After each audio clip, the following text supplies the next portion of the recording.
नमस्कार प्रिय साथियों, मैं हूं रत्नेश और स्वागत है आपका जीके कैंपस परिवार में। दोस्तों, हम इस वीडियो में बात करने वाले हैं उत्तरी अमेरिका के इम्पॉर्टेंट एमसीक्यूज़ को और उनके फैक्ट्स को। तो पार्ट 1 में जो चीज़ें छूट गई थी उन चीज़ों को लेकर हम आए हैं। पार्ट 2 में उत्तरी अमेरिका से रिलेटेड ये वीडियो पूरा है और इस वीडियो के माध्यम से हम कोशिश करेंगे जितने भी एमसीक्यूज अभी तक एग्जाम में पूछे गए हैं या फिर जितने भी फैक्ट्स हैं जो एग्जाम में पूछे जा चुके हैं उनको इस पूरी वीडियो में सम्मिलित कर लेना। तो चलिए दोस्तों, स्टार्ट करते हैं उत्तरी अमेरिका के इम्पॉर्टेंट एमसीक्यूज को। तो सबसे पहला जो एमसीक्यू है वह उत्तरी अमेरिका की खोज किसके द्वारा की गई। तो उत्तरी अमेरिका की खोज की गई कोलंबस द्वारा। 1492 में कोलंबस द्वारा उत्तरी अमेरिका की खोज की गई। कब की गई भाई साहब? 1492 में उत्तरी अमेरिका की खोज कोलंबस द्वारा की गई। सेकेंड क्वेश्चन की बात करें अगर हम, तो निम्नलिखित में से कौन सी जलसंधि उत्तरी अमेरिका को एशिया से अलग करती है। तो जो बेरिंग जलसंधि है, बेरिंग जलसंधि, बेरिंग स्ट्रेट, वो उत्तरी अमेरिका को एशिया से अलग करती है। बेरिंग जलसंधि उत्तरी अमेरिका को एशिया से अलग करती है। अभी हम लास्ट में वीडियो में एक अच्छी सी मैप के माध्यम से बेरिंग स्ट्रेट, डेविस स्ट्रेट और Gulf of Mexico, Gulf of California, इन सभी जगहों को आसानी से समझेंगे। तो चलिए दोस्तों, अभी हम करते हैं एमसीक्यूज। इसके बाद लास्ट में हम देखेंगे मैप के माध्यम से और कुछ फैक्ट के माध्यम से पूरी की पूरी उत्तरी अमेरिकन कॉन्टिनेंट्स के बारे में। तो दोस्तों लास्ट तक बने रहिए और अगर वीडियो आपको अच्छी लगती है तो वीडियो को लाइक कीजिए, साथ ही साथ कमेंट कीजिए और अपने दोस्तों के साथ शेयर कीजिए। तो चलिए दोस्तों, तीसरे एमसीक्यू की तरफ चलते हैं। निम्नलिखित में से कौन सी अक्षांश रेखा संयुक्त राज्य अमेरिका और कनाडा की सीमा रेखा बनाती है। तो 49 डिग्री उत्तरी अक्षांश रेखा, 49 डिग्री उत्तरी अक्षांश रेखा संयुक्त राज्य अमेरिका और कनाडा की सीमा रेखा बनाती है। इसके साथ ही ग्रेट लेक्स, जो ग्रेट लेक है, 5 जो ग्रेट लेक्स हैं, होम्स जिसको हम कहते हैं शॉर्ट फॉर्म में कहते हैं HOMES, होम्स। यहाँ पे H for Huron, O for Ontario, M for Michigan, E for eri और S फॉर सुपीरियर। तो 5 लेक और एक नदी, सेंट लॉरेंस नदी, ये भी है जो कनाडा और उत्तरी अमेरिका के बीच में सीमा रेखा बनाती है तथा उस 49 डिग्री उत्तरी अक्षांश लाइन को हम कहते हैं उत्तरी अमेरिका और कनाडा के बीच में सीमा रेखा को।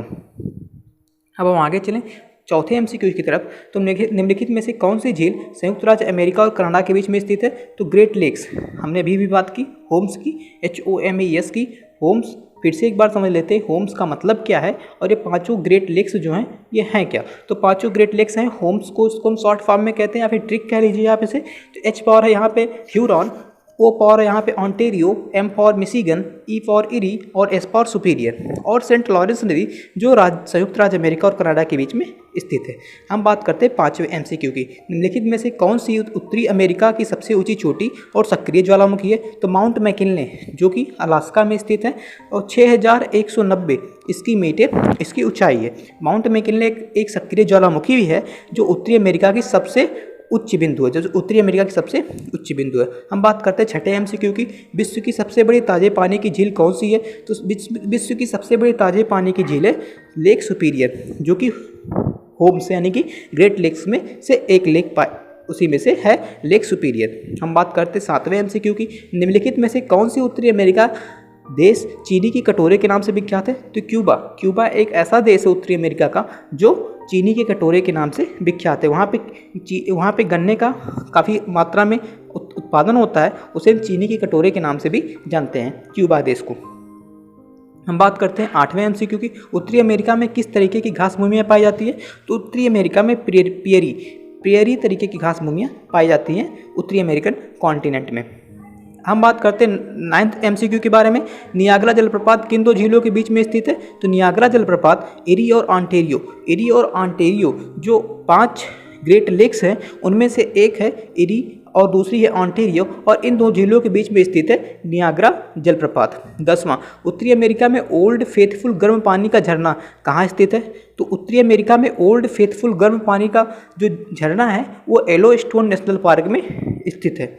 हम बात करते हैं 11वें एमसीक्यू की। तो संयुक्त राज्य अमेरिका में पहला तेल का कुआं कब और कहाँ खोदा गया। तो संयुक्त राज्य अमेरिका में सबसे पहला तेल का कुआं पश्चिमी पेंसिल्वेनिया में 1859 में खोदा गया। संयुक्त राज्य अमेरिका में पहला तेल का कुआं पश्चिमी पेंसिल्वेनिया में 1859 में खोदा गया। हम बात करते हैं नेक्स्ट एमसीक्यू की। तो विश्व का सबसे बड़ा रेलवे जंक्शन कहाँ पे स्थित है? तो विश्व का सबसे बड़ा रेलवे जंक्शन स्थित है संयुक्त राज्य अमेरिका के शिकागो में। संयुक्त राज्य अमेरिका के शिकागो में विश्व का सबसे बड़ा रेलवे जंक्शन स्थित है। हम बात करें अब इम्पॉर्टेंट फैक्ट्स की। तो सबसे पहला इंपॉर्टेंट फैक्ट है उत्तरी अमेरिका की खोज किसने की? तो पहला ही एमसीक्यू था, 1492 में उत्तरी अमेरिका की खोज की थी कोलंबस ने। दूसरा फैक्ट की बात करें हम तो नई दुनिया के नाम से किसे जाना जाता है? तो उत्तरी अमेरिकन कॉन्टिनेंट यानी कि जो उत्तरी अमेरिका महाद्वीप है उसे नई दुनिया के नाम से भी जाना जाता है। उत्तरी अमेरिका का नाम किसके नाम पर पड़ा? तो अमेरिकन वेस्पुस्सी नामक साहसी यात्री जो था उसके नाम पर उत्तरी अमेरिका कॉन्टिनेंट का नाम पर, यानी कि उत्तरी अमेरिका का नाम अमेरिकन वेस्पुस्सी नामक साहसी यात्री के नाम पर पड़ा। उत्तरी अमेरिका में सबसे बड़ा द्वीप कौन सा है? तो उत्तरी अमेरिका में सबसे बड़ा द्वीप ग्रीनलैंड द्वीप है। उत्तरी अमेरिका में सबसे बड़ा द्वीप है ग्रीनलैंड। विश्व की जनसंख्या का कितने प्रतिशत भाग यहाँ निवास करता है? यानी कि उत्तरी अमेरिका कॉन्टिनेंट में विश्व की कितनी प्रतिशत जनसंख्या निवास करती है? तो विश्व की 9% जनसंख्या उत्तरी अमेरिका कॉन्टिनेंट में, उत्तरी अमेरिकन महाद्वीप में निवास करती है। विश्व का कितना प्रतिशत स्थल भाग उत्तरी अमेरिका में है? तो उत्तरी अमेरिका में 16%, विश्व का 16% भाग उत्तरी अमेरिका महाद्वीप में है। पनामा नहर किन महाद्वीप को जोड़ती है? तो उत्तरी अमेरिका और दक्षिणी अमेरिका, नॉर्थ अमेरिकन कॉन्टिनेंट और साउथ अमेरिकन कॉन्टिनेंट को जोड़ती है पनामा नहर। हम नेक्स्ट फैक्ट की बात करें तो अटलांटिक तथा प्रशांत महासागर के जरिए महासागरों के बीच यातायात को सुगम किस नहर के जरिए बनाया जाता है? तो वो नहर है पनामा। अटलांटिक तथा प्रशांत महासागर के बीच यातायात को सुगम बनाती है पनामा नहर, जो कि उत्तरी अमेरिका और दक्षिणी अमेरिका को लिंक करती है यानी कि जोड़ती है। विश्व का 25% व्यापार किस नहर के माध्यम से होता है? तो विश्व का 25% व्यापार पनामा नहर के माध्यम से होता है। उत्तरी अमेरिका का सबसे ऊंचा पर्वत कौन सा है? तो मैकिनले जो कि अलास्का में स्थित है, माउंट मैकिनले जो कि अलास्का में स्थित है, जिसकी ऊंचाई है 6190 मीटर और ये उत्तरी अमेरिका का सबसे ऊंचा पर्वत है। रॉकी पर्वत श्रृंखला किस महाद्वीप में स्थित है? तो रॉकी पर्वत श्रृंखला मित्रों उत्तरी अमेरिका महाद्वीप में स्थित है। रेड इंडियन और निग्रो प्रजातियां किस महाद्वीप में पाई जाती हैं? तो रेड इंडियन और निग्रो प्रजातियां उत्तरी अमेरिका महाद्वीप में पाई जाती हैं। यहाँ हम उत्तरी अमेरिका से रिलेटेड फैक्ट्स और एमसीक्यू को कर रहे हैं और मेरे हिसाब से हमने इतने फैक्ट्स और एमसीक्यू इस वीडियो में सम्मिलित कर लिए हैं कि इससे बाहर कहीं भी किसी भी एग्जाम में इससे बाहर क्वेश्चन पूछे जाने की कोई भी संभावनाएँ बहुत ही कम है। चलते हैं दोस्तों नेक्स्ट एमसीक्यू की तरफ, नेक्स्ट फैक्ट की तरफ। उत्तरी अमेरिका का मत्स्य पालन का केंद्र कौन सा है? तो न्यू फाउंडलैंड और ग्रैंड बैंक। न्यू फाउंडलैंड और ग्रैंड बैंक उत्तरी अमेरिका में मत्स्य पालन का स्थान है। जो न्यू फाउंडलैंड है वहाँ पे क्या होता है कि जो लेब्राडोर की ठंडी जलधारा होती है और जो गल्फ स्ट्रीम की गर्म जलधारा होती है, जब वहाँ पे मिलती है तो न्यू फाउंडलैंड के समीप कोहरा की स्थिति बन जाती है। न्यू फाउंडलैंड की समीप कोहरे की स्थिति बन जाती है, जिससे वहाँ पे एक अलग ही प्रकार की घास जिसे हम कहते हैं प्लैंकटॉन्स की उत्पत्ति होती है, जो कि मछलियों के खाने के लिए बहुत ही अच्छी घास मानी जाती है, जिससे वहाँ पे मछली का मत्स्य पालन का एक अच्छा सा केंद्र बन जाता है। तो उत्तरी अमेरिका का मत्स्य पालन का कौन सा केंद्र है? तो न्यू फाउंडलैंड और ग्रैंड बैंक उत्तरी अमेरिका के मत्स्य पालन के केंद्र हैं। अब हम बात करते हैं नेक्स्ट फैक्ट की। उत्तरी अमेरिका के दक्षिण पूर्वी तट पर चलने वाले चक्रवात को क्या कहते हैं? तो उत्तरी अमेरिका के दक्षिणी पूर्वी तट पर चलने वाले चक्रवात को हम हरिकेन और टॉर्नेडो कहते हैं। मैक्सिको की खाड़ी में चलने वाले चक्रवात हैं जो दक्षिणी पूर्वी तट पर चलते हैं। अब हम बात करते हैं शीतोष्ण घास के मैदान की। तो शीतोष्ण घास का मैदान जो उत्तरी अमेरिका में पाया जाता है उसे हम कहते हैं प्रेरी।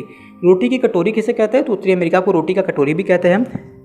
अमेरिका के प्रमुख कार उद्योग का केंद्र कौन सी जगह है? तो अमेरिका का प्रमुख कार्य का उद्योग डेट्रॉयट अमेरिका के प्रमुख कार्य का उद्योग का जगह है जो मिशिगन राज्य के पास में, जो मिशिगन एक लेक है उसी के पास में ये डेट्रॉयट सिटी है, जो प्रमुख कार उद्योग के नाम से भी विख्यात है। एक फैक्ट की बात और करें हम तो जो मिशिगन लेक है वो पूरी तरीके से संयुक्त राज्य अमेरिका में पाई जाती है। कई बार क्वेश्चन पूछा गया है कि पांचों जो ग्रेट लेक्स है उसमें से कौन सी लेक है जो पूर्णतः संयुक्त राज्य अमेरिका यानी कि यूएसए में स्थित है? तो मिशिगन लेक जो है वो पूर्णतः यूएसए में स्थित है। अब हम बात करें नेक्स्ट फैक्ट की तो उत्तरी अमेरिका का सबसे बड़ा बंदरगाह कौन सा है? तो उत्तरी अमेरिका का सबसे बड़ा बंदरगाह है न्यूयॉर्क। कनाडा का मॉन्ट्रियल किस उद्योग के लिए फेमस है? तो कनाडा का मॉन्ट्रियल कागज उद्योग के लिए फेमस है। तो कनाडा सबसे बड़ा अखबारी कागज यानी कि जो न्यूज़पेपर्स कागज है विश्व में प्रथम स्थान है, और कनाडा का जो मॉन्ट्रियल सिटी है वो कागज उद्योग के लिए फेमस है। विश्व का सर्वाधिक मक्का और सोयाबीन उत्पादन करने वाला देश का क्या नाम है? तो यूएसए, संयुक्त राज्य अमेरिका विश्व में सर्वाधिक मक्का और सोयाबीन उत्पादित करने वाला देश है। हम बात करें नेक्स्ट फैक्ट की, तो विश्व का सबसे बड़ा रेलवे स्टेशन कहाँ है? तो न्यूयॉर्क यानी कि ग्रांड सेंट्रल टर्मिनल न्यूयॉर्क में विश्व का सबसे बड़ा रेलवे स्टेशन स्थित है। फिल्म उद्योग के लिए विश्व विख्यात शहर कौन सी है? तो लॉस एंजल्स शहर जो कैलिफोर्निया में स्थित है वो फिल्म उद्योग के लिए विश्व विख्यात है। लॉस एंजल्स शहर जो कैलिफोर्निया में स्थित है वो फिल्म उद्योग के लिए विश्व विख्यात है। संयुक्त राज्य अमेरिका का राष्ट्रीय उद्यान कौन सा है? तो येलोस्टोन नेशनल पार्क जो कि सबसे पुराना राष्ट्रीय उद्यान है। येलोस्टोन नेशनल पार्क संयुक्त राज्य अमेरिका का राष्ट्रीय उद्यान है।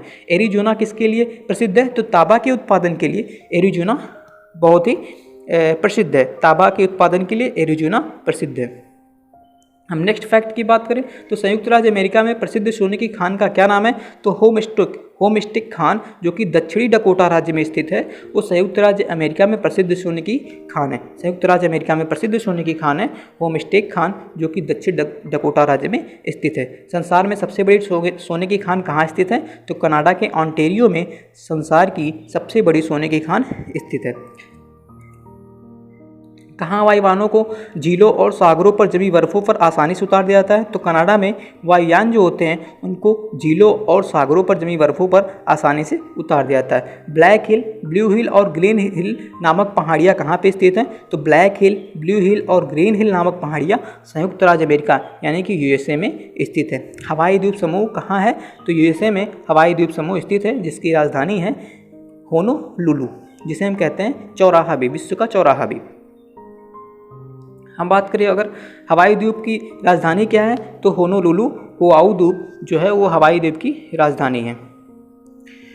जनसंख्या की दृष्टि से उत्तरी अमेरिका का सबसे बड़ा नगर कौन सी है? तो उत्तरी अमेरिका का सबसे बड़ा नगर मैक्सिको सिटी जो कि मैक्सिको की राजधानी है वो उत्तरी अमेरिका के सबसे बड़ा नगर है। विश्व का सबसे बड़ा पार्क कौन सा है? तो वुड बफेलो नेशनल पार्क जो कि कनाडा में स्थित है विश्व का सबसे बड़ा पार्क है। सेंट लुइस शहर किसके लिए विख्यात है? तो मक्का मंडी के लिए सेंट लुइस शहर विख्यात है। ये थे उत्तरी अमेरिका से रिलेटेड फैक्ट और एमसीक्यू। मुझे विश्वास है इससे ज़्यादा क्वेश्चंस किसी भी एग्जाम में नहीं पूछे गए हैं और ना ही पूछे जाएंगे। अब हम बात कर लेते हैं थोड़े से मैप्स से, समझ लेते हैं कि उसके स्टेट कौन से हैं, उसमें नदियाँ कहाँ से निकल रही हैं और न्यू फाउंडलैंड तथा डेट्रॉइट सिटी वगैरह कहाँ पर स्थित हैं। मैप के माध्यम से हम समझते हैं उत्तरी अमेरिका में। तो दोस्तों सबसे पहले समझते हैं कि उत्तरी अमेरिकन कॉन्टिनेंट और एशिया कॉन्टिनेंट को कौन सा स्टेट अलग करता है। अगर दोस्तों आपको स्टेट समझने में थोड़ी सी दिक्कत तो आइए समझ लेते हैं स्टेट यानी कि जल संधियाँ होती क्या है। तो स्टेट जो होते हैं वो ऐसे स्टेट जो होते हैं जल संधियाँ, इसको अगर हम समझें तो स्टेट जो होते हैं वो दो वाटर बॉडीज को जोड़ती है। जैसे बेरिंग स्टेट क्या कर रहा है यहाँ पे, बेरिंग सी को और चुक्की सी को, ये दो सी को ऐड कर रहा है तथा एशिया के रसिया को, रूस को तथा उत्तरी अमेरिका के अलास्का यानी कि यूएसए को ये दो अलग कर रहे हैं। यानी कि दो वाटर बॉडीज को जोड़ रहे हैं और दो लैंड मास को अलग करते हैं स्टेट यानी कि जल संधियाँ जो होती है। तो बेरिंग स्टेट एक ऐसी स्टेट है जो एशिया और उत्तरी अमेरिका को अलग करती है। ठीक है, अब हम बात कर लेते हैं डेविस स्ट्रेट की। डेविस स्ट्रेट यहाँ पे है। डेविस स्ट्रेट जो है वो बैफिन बे यानी कि बैफिन बे और लेब्राडोर सी को जोड़ रही है तथा यहाँ पे अगर देखिए हम तो यह है गल्फ ऑफ बैफिन, जो यहाँ पे बैफिन है ये बैफिन आइसलैंड और यहाँ पे ग्रीनलैंड, इन दोनों को यहाँ से अलग कर रही है। आप लेक्स को देखें तो जो कनाडा के लेक्स हैं ग्रेट बियर, ग्रेट स्लैब, अगर इनको हम उत्तर से दक्षिण की तरफ व्यवस्थित करें तो सबसे पहले ग्रेट बियर होगा, फिर ग्रेट स्लैब होगा, फिर लेक अथावास्का होगा, उसके बाद फिर लेक विनिपेग होगा, यहाँ पे है रेनडियर। हम बात करें नदी की तो उत्तरी में कनाडा की सबसे बड़ी रिवर है मैकेंजी जो कि ग्रेट स्लेब रिवर से निकली हुई है, जो कि ग्रेट स्लेब रिवर से निकली हुई है मैकेंजी रिवर जो कि यहाँ स्थित है। हम बात करें अगर हडसन बे की तो कनाडा का हडसन बे आपको दिखाई दे रहा होगा मैप में, यहाँ पे स्थित है कनाडा का हडसन बे। आगे हम चले, अगर हम पांचों ग्रेट लेक्स की बात करें तो lake superior, lake Michigan, lake Huron, lake eri और लेक ऑन्टेरियो। इन पांचों अगर लेक्स को हम देखें तो मिशिगन जो लेक है वो पूरी तरीके से यूएसए में है, यानी कि संयुक्त राज्य अमेरिका और कनाडा के बॉर्डर पे स्थित है, लेकिन पूरी तरीके से यूएसए में पाई जाती है। Lake superior, lake Ontario, lake eri और लेक ह्यूरॉन ये कनाडा और यूएसए की बॉर्डर पे स्थित है। और यहीं पे ही देखें अगर हम तो ये सेंट लॉरेंस रिवर निकली हुई है। तो पूछा जाता है कनाडा और यूएसए की बॉर्डर पे स्थित लेक्स और नदी कौन सी है, तो ग्रेट लेक, ये जो पांचों लेक है जिसे हम कहते हैं शॉर्ट फॉर्म में होम्स। एक बार दोबारा हम समझ लेते हैं होम्स, क्योंकि बहुत ही इंपॉर्टेंट टॉपिक है ये और बहुत ही इंपॉर्टेंट फैक्ट है, कई बार एग्जाम में पूछा जा चुका है। होम्स यानी कि ह्यूरॉन, ऑन्टेरियो, मिशिगन, इरी और सुपीरियर जो ये 5 ग्रेट लेक्स हैं और सेंट लॉरेंस रिवर है। अगर आगे हम चलें तो पढ़ें हम यहाँ पे मैक्सिको, गल्फ ऑफ मैक्सिको को देखें तो गल्फ ऑफ मैक्सिको यहाँ पे स्थित है, जहाँ से मैक्सिको सिटी से होके जाती है, मैक्सिको से होके जाती है Tropic of Cancer 23.5 north latitude line. 23.5 north latitude lines जो है वो ट्रॉपिक ऑफ कैंसर होके आती है मैक्सिको से, यानी कि गल्फ ऑफ मैक्सिको से। यहाँ पे मैक्सिको सिटी और ये पूरा का पूरा है उत्तरी अमेरिका कॉन्टिनेंट, ये पूरा है उत्तरी अमेरिका कॉन्टिनेंट। तो दोस्तों ये वीडियो कैसा लगा कमेंट बॉक्स में कमेंट कीजिए, साथ ही साथ अपने दोस्तों के साथ शेयर कीजिए और वीडियो को लाइक कीजिए। जय हिंद, जय भारत, वंदे मातरम।